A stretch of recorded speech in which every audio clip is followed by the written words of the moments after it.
too much baggage for me. And it's like setting it up just to take it back down. Like, I want to do that. I want to go to like the big ass canal area near the south side and, you know, go down into where like all the Peace and blessings, peace and blessings, peace and blessings. Glory, glory to the eternal living God. Today, my brothers and sisters, I would like to sit up and do a self-testimony for, I can't call it a confession, but I've been redeemed. I remember when I was in my early 20s, you see this young woman, she's 27 years old. I don't know what her drug of choice is. It might be fentanyl, it might be methamphetamines, it might be crack cocaine, but I don't judge people because I am not God. You know what I'm saying? I am not God. And to truly love God, you must have a heart with the capacity to love other people. So when I was younger than her, I was a smooth hype when it came to that weed. I'm not even going to lie to you. I would rob you. I would steal from you.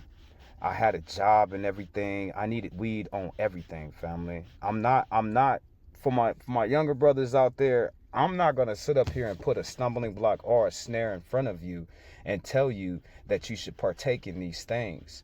And far as in deeming something worthy or deeming something not so good, I'll be the first one to tell you, don't throw your life away for drugs. That was me. I needed weed on everything. I needed weed to do homework. I needed weed to dance and party with my friends. I needed weed to get in the mood. I needed weed to wake up in the morning time. I needed weed to eat dinner at nighttime. I needed weed to sit up there and get my clothes going. It was like I could not operate by myself if I wasn't high, if I wasn't smoking weed. But God, he redeemed me when I was in my late 20s to where I had to look at my life like, why am I hyped for? You know what I'm saying? Why do I need weed to take a shower? Why do I need weed to watch TV? Why do I need weed to listen to music? But that was on me because I conformed my whole life, you know what I'm saying? My whole life to drugs and drug use. And a lot of my brothers and sisters, y'all be like, well, Jehosa, it's just a little bit weed. It was just a little bit of alcohol, Jehosa, but these things can control you.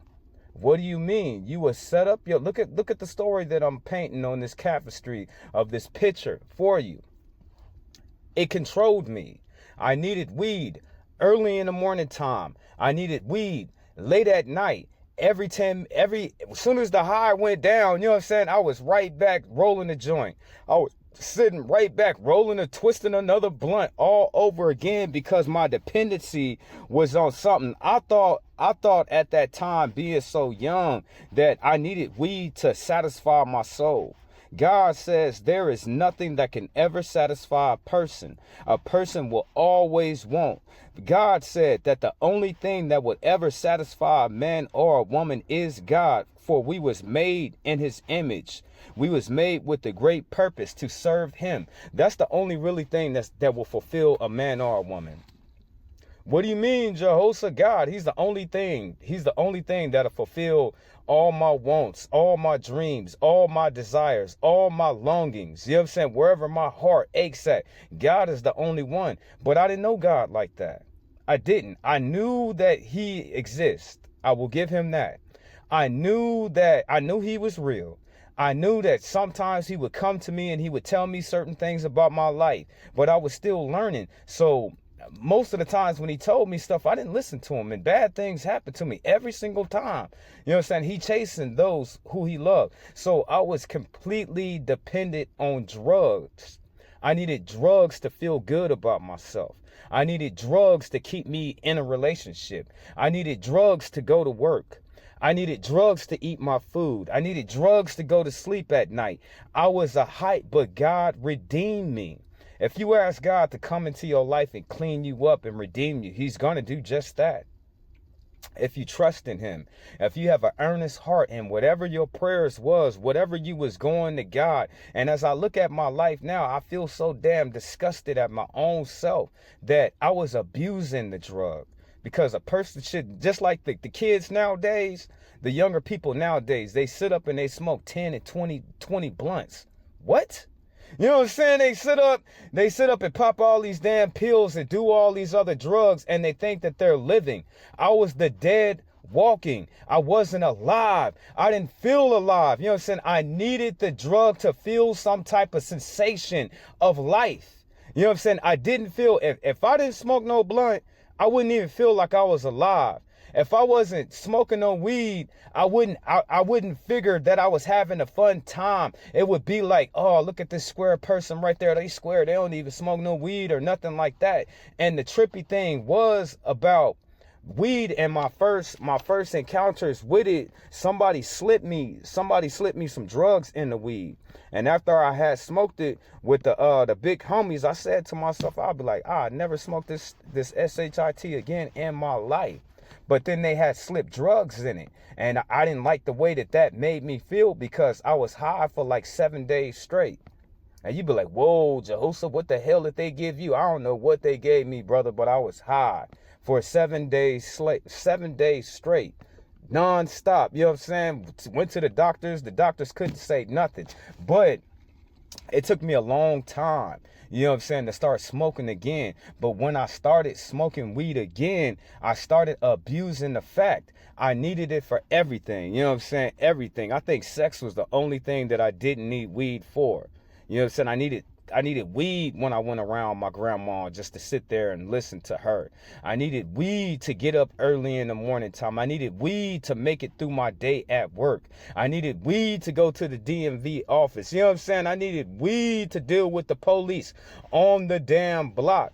But when God redeems you, he takes it away from you. But you got to earnestly in your heart be fed up. You got to earnestly in your heart ready to give up on those things and those way of life. Now I could truly say in my life, now that I don't abuse drugs no more, that, and they'd be like, whoa, Jehoshaphat, whoa, marijuana is not a drug. I understand that, but I still abuse the damn weed. So it became a damn drug because I used it for everything. I could not function without being high. The feeling of the however it made me feel. I felt bliss. I felt at peace. I felt as if I had a slice of heaven in my damn joint. Now as I'm older now, I'm a much older man, I do not abuse weed. Will I sit here before your face and condemn weed? No, I will not. Because I've been preaching over moderation all week long. It depends. Are you abusing it? Your brother Israel, at that point in my life, I was a much younger man. I didn't know a lot of different stuff like that. All I know is when I smoke weed, it takes the pain away of all my homeboys that I lost. When I smoke weed, you know what I'm saying? I smoke weed and the baby mama, she left me, you know what I'm saying? I didn't feel so much pain over that, you know what I'm saying? When I smoke weed, you know what I'm saying? I can make it through my day at work, you know what I'm saying? And make the little bit of coins and change that I was making. When I smoke weed, I really didn't care about the world and the people in it. All I could be is infatuated on myself. But I'm here today to spread the good news. God redeems his children. I asked, you know what I'm saying? I'm like, God, I don't know what I'm doing with my life. God, I don't know where to turn to. God, I need your help in this matter. Now I look at it now as almost like recreational. You know what I'm saying? I couldn't be mad at you if you was smoking weed for recreational purposes, but it's the fact that I let weed control my life. I let the drugs take me down. I was still a functional person, meaning I still went to school. You know what I'm saying? I still tried to go to church. You know what I'm saying? Still was paying all my bills. But I was solely dependent on weed and not God. Now in my life, now that I'm a much older man, I depend on God. God gives me happiness. God carries my spirit. God gives me the sensibility of my self-worth, of the entitlement of who I think I am, and which no man can ever take away from me. God gives me my strength. God gets me through my day. God gives me the power of the flavor, for we are the salt of the earth. And I'm just here to tell you today, my brothers and my sisters, don't depend on anything outside of God, for those things will never fulfill you.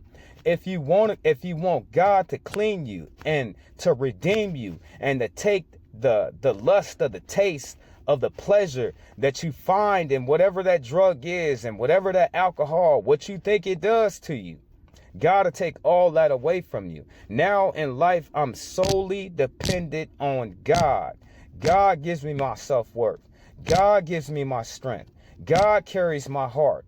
God gives me the extra flavor that I would think that I would need inside life. So I'm just here to tell you, don't let drugs control your life. If you on drugs and you need drugs every single moment and every waking minute of the hour, you are now being controlled by that drug, that substance, that hard liquor, those pills, that Molly. You know what I'm saying? I'm just saying, at that point, I wasn't throwing my life away. It was just that I was living for all the wrong things. That's why my life was harder than what it had to be, because I did not have a sober mind. And when the devil came along trying to roar and trying to destroy, he picked me first because I was already out of my damn mind, family. I was, family, living for things that should not be lived for in my lifetime. Now I'm much more happier in life. I'm much more at peace in life. Don't be controlled by the drugs. Don't let the drugs carry you away. If you do so much drugs in your lifetime, it'll affect the way that you will think. Your thinking won't ever be the same again. So I'm just here to tell you, if you want to be redeemed, God will set you free. He will. In Jesus Christ's name, he will set you free. He will redeem you and take that away from you. So learn from your brother Israel. Don't let drugs ruin and control your life. Trees and shit are and live like as if I'm camping or some shit. Like I'm talking hunting for my food type bullshit. You know, to me that's like survivalist type shit. But I mean, where do you get your meals from right now? I mean, so this is actually kind of crazy. I like to, no, cause so like I don't. Do you usually sleep? Do you have a tent, or do you go behind buildings or bus stops? What do you do? Yeah, no. So I don't have a tent. You know, family, she needs help. She needs the Lord. The Lord is the only thing that gave me the power to overcome that pit that I had dug for my own self. It's no shame to ask God for help.